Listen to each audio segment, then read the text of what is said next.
अस्सलाम वालेकुम दोस्तों, उम्मीद करता हूँ सब लोग खैर आफियत से होंगे।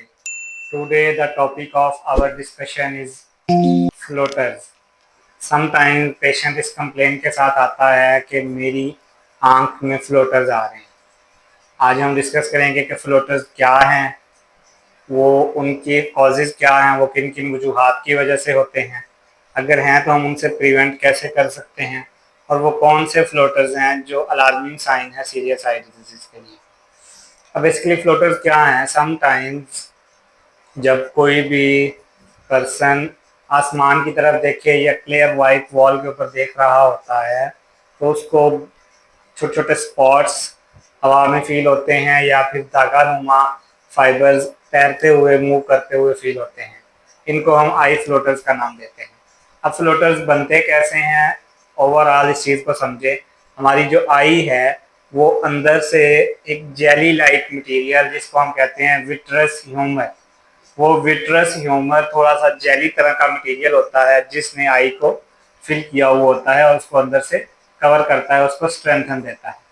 अब sometimes with the passage of age, sometimes age की वजह से भी और भी कुछ फैक्टर्स हैं जिसकी वजह से वो जेली लाइक मटेरियल लिक्विफाई होना शुरू हो जाता है। जब वो लिक्विड में कन्वर्ट होना शुरू होता है तो उसका शेडो रेटिना पे बनता है और वो हमें हवा में महसूस होता है।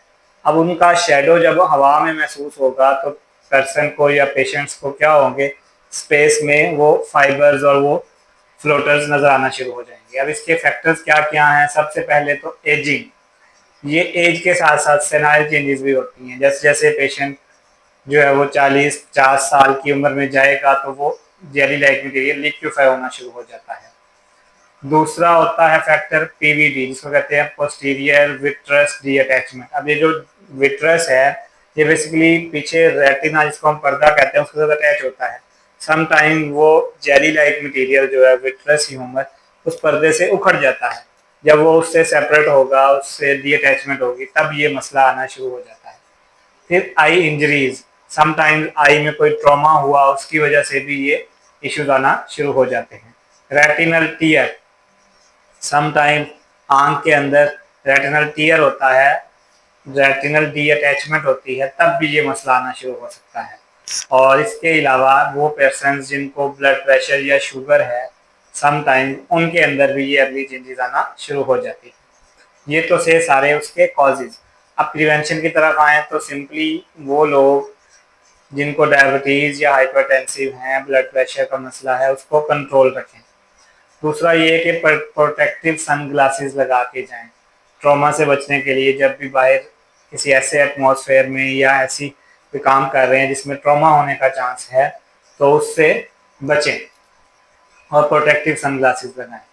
हेल्दी लाइफस्टाइल रखें जिसमें vitamin A, C, E, zinc, omega 3 fatty acids, ये सारी जो सप्लीमेंट्स हैं ये खाएं। और रही बात एजिंग, एजिंग में जो चेंजेस आएंगी वो नेचुरल है, हम उसको कुछ भी कर नहीं सकते, हाँ हेल्दी लाइफस्टाइल मेंटेन किए बगैर।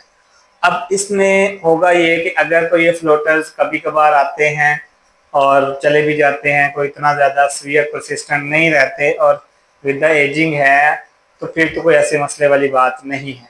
लेकिन अगर ये फ्रिक्वेंटली आपकी आई के आगे रह रही हैं और यंगस्टर्स में है स्पेशली, और ये जो बाकी फैक्टर्स बताए ट्रॉमा की वजह से या सडनली अचानक आने शुरू हुए और वो परसिस्टेंट है, तो ये एक अलार्मिंग साइन है।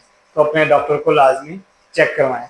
अगर एजिंग के साथ हैं और वो फ्रिक्वेंटली कभी आए कभी चले गए और अब नॉर्मली रहते हैं तो फिर हमें इस चीज़ के लिए कोई बहुत ज़्यादा टेंशन लेने की ज़रूरत नहीं। लेकिन अगर ये परसिस्टेंटली रहते हैं तो लाजमी अपने आई के डॉक्टर के पास जाएं और इसका ट्रीटमेंट करवाएं, ताकि जो सीवियर आई डिजीज़ जो डिस्कस की हैं अगर उनमें से कोई मसला है हम उसको टाइमली रूल आउट करें और उसका ट्रीटमेंट करवाएं।